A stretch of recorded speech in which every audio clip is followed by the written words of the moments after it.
several hundred yards a year. Yes, sir. What about live bait? Live bait.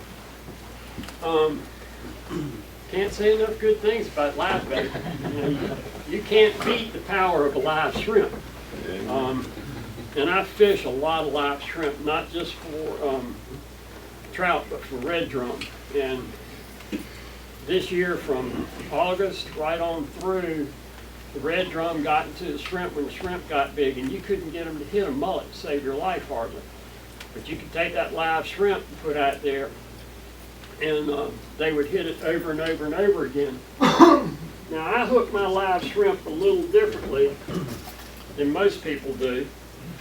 Most people like to hook them in the head, but I don't care for that. I actually take my live shrimp and I come in at the second joint, and I come straight up through and over, and I hook him in the tail.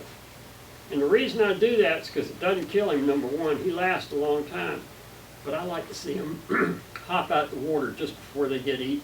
It's really neat to see a shrimp. And he'll actually jump on top of this cork. I've seen him land on top of this cork and try and sit there on top of this cork. And all of a sudden the cork disappears because the drum or the trouts come up. They ate the cork, they ate the shrimp, and they take off. Live bait is, I use a kale hook. It's a flounder hook, a lot of people know it as. What's the rock on it? Went out of my head what these are called. It's something 42 if I remember right. But this is a laser sharp by Eagle Claw. They rust fairly quickly, which is a good thing for the most part. L42. L42, thank you, Bill. But they're just great hooks. These, to me, are better than circle hooks. Why? A circle hook is real hard to get out of a drum's mouth or out of a special trout's mouth. It's really hard to catch, for me, to catch trout on a circle hook. Preferably, I like a treble hook. If I'm going to keep him, if I'm going to kill it and grill it, I want treble hooks.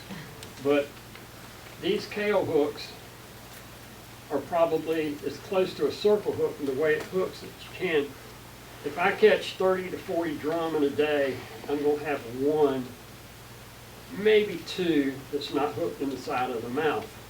The neat thing about this is it allows you to come in and grab it with something like this and be able to turn it and pop it right out of the fish's mouth easier than a circle hook will. For my clients who, if I fish circle hooks, I tell them, don't do anything, just reel. Most of the time, they let it eat it so long that the circle hook's down in their throat and you can't get it out.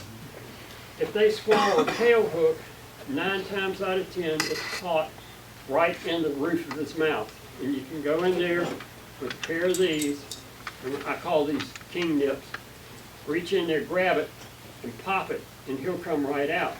Worst case scenarios, you can take and lift the fish up over the side of the boat, and it lifts him up enough to where it comes unhooked, and then he'll fall and go right into the water and comes unhooked that way.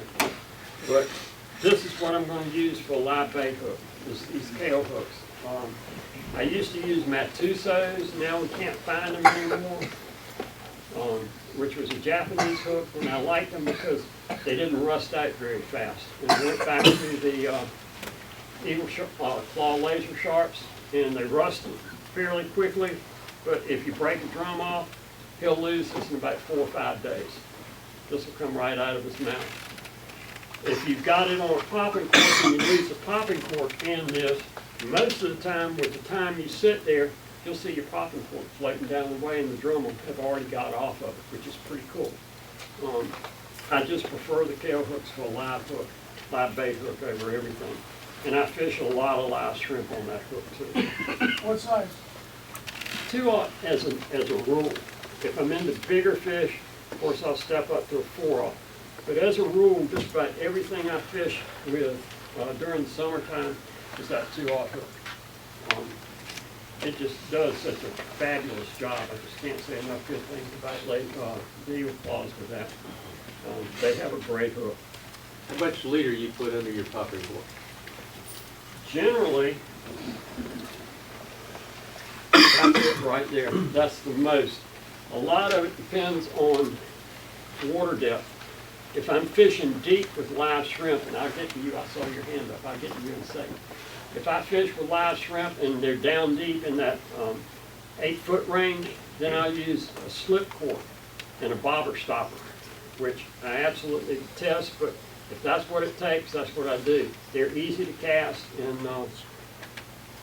and stuff, but generally as a rule I'm fishing that 5-foot of water range.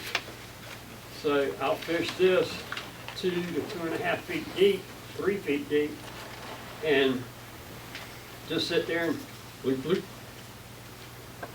bloop, bloop, but I'm not popping it hard. When I cast this, I like to have about that much out of the rod tip when I go to cast it. Because what I do is I lob it. I don't snap it. If you hear that cork snap, 9 times out of 10 your bait's coming off of it. If you can sit there and get it back there and just hold it for a second and then lob it overhead, you get a tremendous distance, and all that does is act as a pendulum so that you get that swing going and it just lobs it right on over.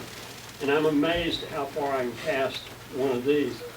I do one more little trick with these. I change most of my popping corks, and especially when it comes to fishing shrimp, I add a little tiny lead weight to it. What I do is I take the stainless steel shaft off of these and I replace it with a titanium shaft. This is 103 pounds, weird poundage, but it's the biggest I can get, and just crimp it on there. But I add a little bit of weight when it comes to shrimp season so that it gives me that extra ability to carry it a little bit further. Just one of my tricks, makes it sit down a little bit better, and it just seems to work better. It's one of those little things I figured out over throwing these 4,000 or 5,000 pounds a year. What size reel do you prefer?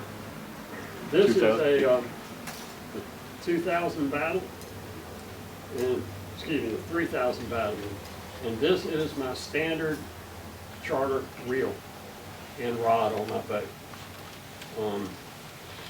With braid, braid, it'll hold all the line you ever need to have. Just have a rod with enough backbone. This is an old St. Croix rod. I bought a set of these in 08, I think it was, and they're still in charter use today. I've lost one, and I lost it off the T-top. It didn't get broken, it just bounced up the T-top one day. What would you do if you caught a shark? I'd land it. Let him have the hook. I wouldn't kiss him goodbye though. I'll kiss him drunk. I eat just a speckled trout, but I won't kiss him. But I usually let them have the hook. Now, if they're those little sharks that we get, or little black tips that we get around here, then I'll grab him and see if I can get my hook back. But if he's big, he can have my hook. Hooks are cheap, fingers are expensive.